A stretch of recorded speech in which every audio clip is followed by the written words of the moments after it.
L'agriculture est essentielle à la vie humaine.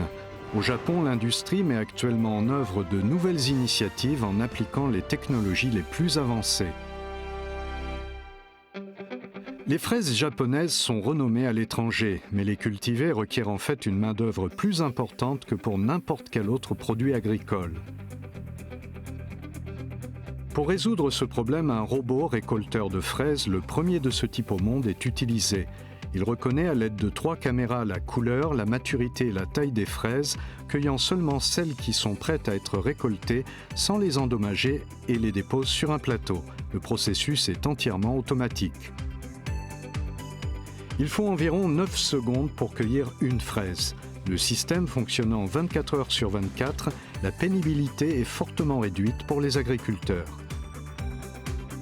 Plusieurs facteurs sont à l'origine de l'introduction de tels robots, notamment le déclin du nombre des agriculteurs, le vieillissement de la population et l'exode des jeunes qui quittent l'agriculture.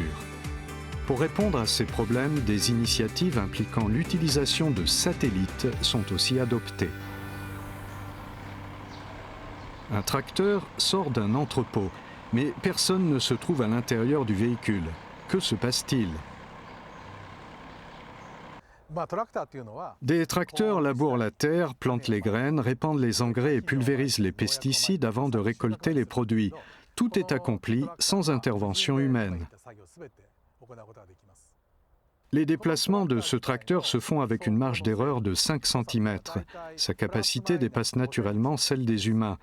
La plantation requiert un degré de précision extrême. Cette technologie de conduite est sans nul doute capable de répondre à cette exigence.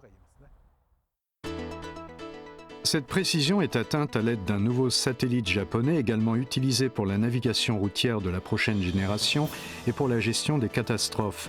Cela a permis d'améliorer dans une grande mesure les services de localisation en réduisant de plus de la moitié le temps requis pour identifier avec précision sa position. Grâce à cette précision améliorée, il a été pour la première fois au monde possible d'opérer simultanément plusieurs tracteurs robots. L'efficacité du travail a aussi été améliorée dans une grande mesure, rendant ainsi possible la culture de manière autonome de petits arpents de terre, notamment au Japon et en Asie du Sud-Est. De plus, des initiatives sont prises pour utiliser les données d'image des satellites afin de déterminer pour chaque ferme la quantité d'engrais à utiliser et le moment optimal de la récolte. Des jeunes gens viennent aussi de l'étranger pour en apprendre plus sur de telles technologies agricoles avancées. Voici Ricardo, venu de Colombie.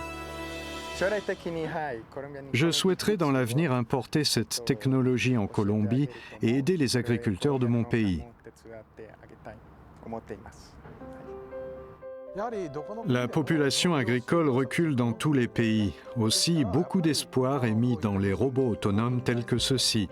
Exporter cette technologie robotique offre de nombreuses possibilités et nous permettra aussi d'apporter notre contribution au niveau international. Alors que la population agricole vieillit et diminue, une technologie de pointe venue du Japon aide à transformer l'agriculture partout dans le monde.